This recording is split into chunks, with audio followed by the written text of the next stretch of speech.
WLNS is here for you, celebrating 75 years of bringing you the news with 6 News at 5. We're learning more tonight about the body that was found in the Red Cedar River on Monday. It's our top story at 5. Thanks for joining us. I'm Jorma Duran. The body has been identified as a middle-aged white woman. Authorities say she was found in the Red Cedar River just east of Cedar Village. The woman has not yet been formally identified. ELPD officials say they will provide many more details once the identity of the individual is confirmed and toxicology reports have been finalized. At this time, officials do not believe foul play was involved. Be sure to stay with 6 News on air, online, and through our 6 News app for the latest on this developing story. While the federal government remains closed, Michigan lawmakers are reaching across the aisle to get things done. Governor Whitmer and GOP House Speaker Matt Hall are working together on a new strategy to attract more jobs to Michigan. But if the House GOP floor leader has his way, they won't need a new program. Capitol correspondent Tim Skubic is here for you now to explain.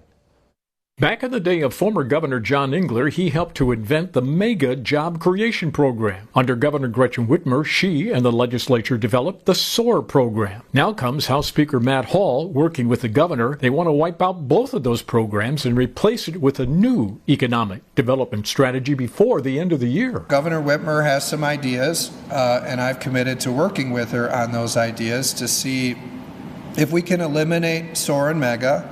What could we do moving forward? The House Republican floor leader, meanwhile, is also working on 2 ways to bring and keep more jobs in the state. Representative Brian Posthumus argues, rather than give companies a state incentive check before they come in, give them money after they actually create the jobs. Yes, that would be part of it. However, one of his more radical ideas is to ask Midwestern states, or every state in the nation, to sign an agreement that officials would stop trying to poach or steal jobs from one another. Ultimately, what I would like to see is a universal ceasefire around the country. That's like an interstate agreement. Well, maybe it's pie in the sky, but that's what I would like to see. I think corporate welfare is not the way that our state or our country should be going. In the budget the governor signed last week, there was specific language pledging to do a better job of creating jobs before the end of the year, but no language about a nationwide pact not to steal jobs. But Mr. Posthumus is not giving up on that. Here for you in Lansing, Tim Skubic,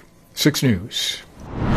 General Motors will record a negative impact of $1.6 billion in its next quarter after tax incentives for electric vehicles were slashed by the U.S. government and rules governing emissions are now relaxed. Shares dipped 3% before the opening bell today. The EV tax credit ended last month. The clean vehicle tax credit was worth $7,500 for new EVs and up to $4,000 for used ones. General Motors, which has led the way among U.S. automakers with plans to convert production to an electric fleet of vehicles, warned that more hits may be ahead as it adjusts production under the Trump administration. A rally for women veterans was held today at the state capitol to raise awareness about issues affecting women veterans. When women veterans fight, we all win. And when veterans fight, we all win. We all win. The rally, called We Are Not Invisible, She is a Veteran, was held to address concerns and advocate for support directly to lawmakers. Organizers say the event is intended to give a voice to women veterans who they say have been overlooked for too long. Your plan was, I served back then so that I can serve now. I could not have served, couldn't do the things I'm doing now if I hadn't served in the military, if I didn't understand some people fight their wars overseas when they're in the military, and some of us fight in our own ranks. This comes as the annual Women Veterans Conference, scheduled for next weekend in Grand Rapids, has been canceled.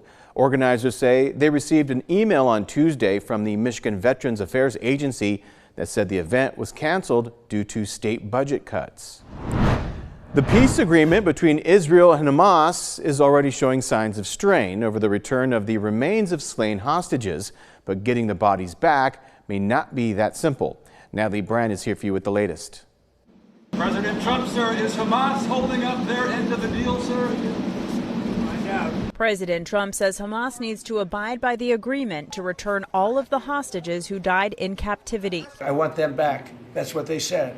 I want them back. The remains of just 4 were handed over to the Red Cross Monday. Families of the hostages are demanding immediate returns of the others. In no way we're going to stop before we get all the hostages. Israel is calling that a violation of the agreement and is responding by cutting in half the number of trucks delivering aid into Gaza. But retrieving the bodies may not be that simple. Maybe under the rubble, considering the intensity of the conflict over the last days, particularly in Gaza City. President Trump, who arrived back to the White House overnight, says he's committed to his 20-point peace plan. He says the next phase will focus on rebuilding Gaza. Restoring the basics of a good life. We're going to have a lot of money coming into Gaza and a lot of rebuilding and building. It's not so much rebuilding, it's really building. The World Bank and others estimate the price tag could exceed $50 billion.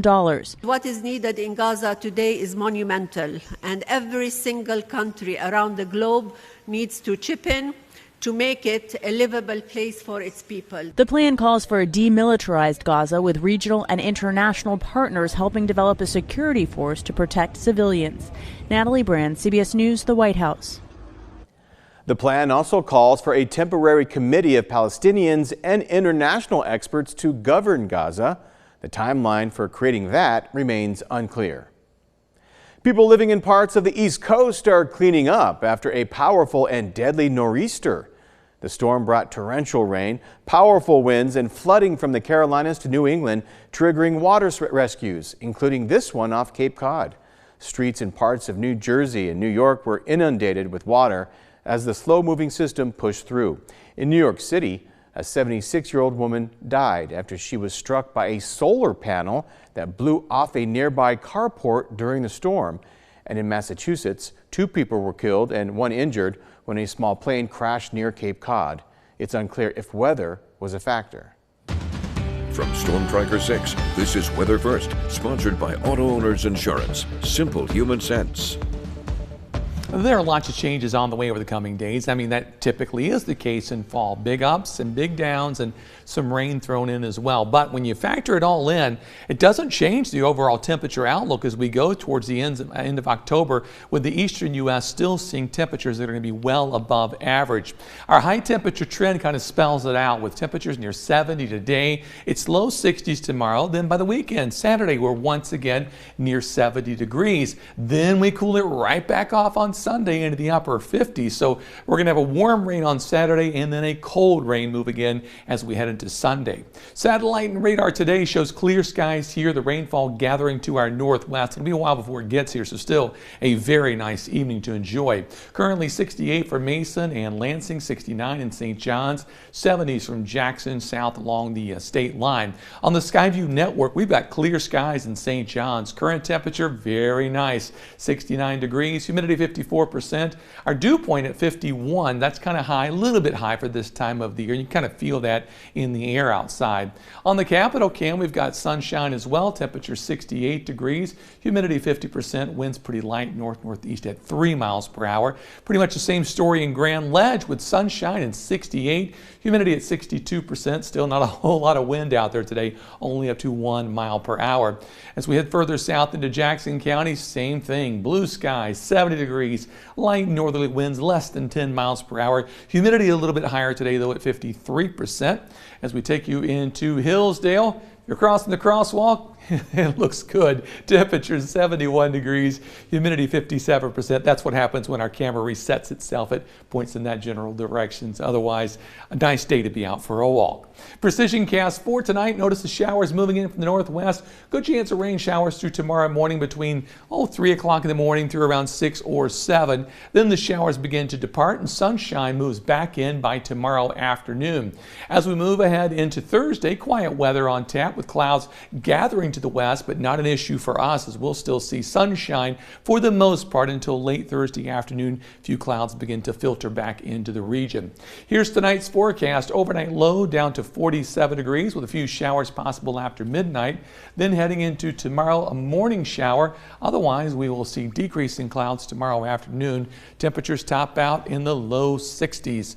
The 6-day forecast, the weekend's getting closer and so is a storm system. By Friday, clouds are moving in. Saturday, chance for rain showers, maybe an isolated thunderstorm.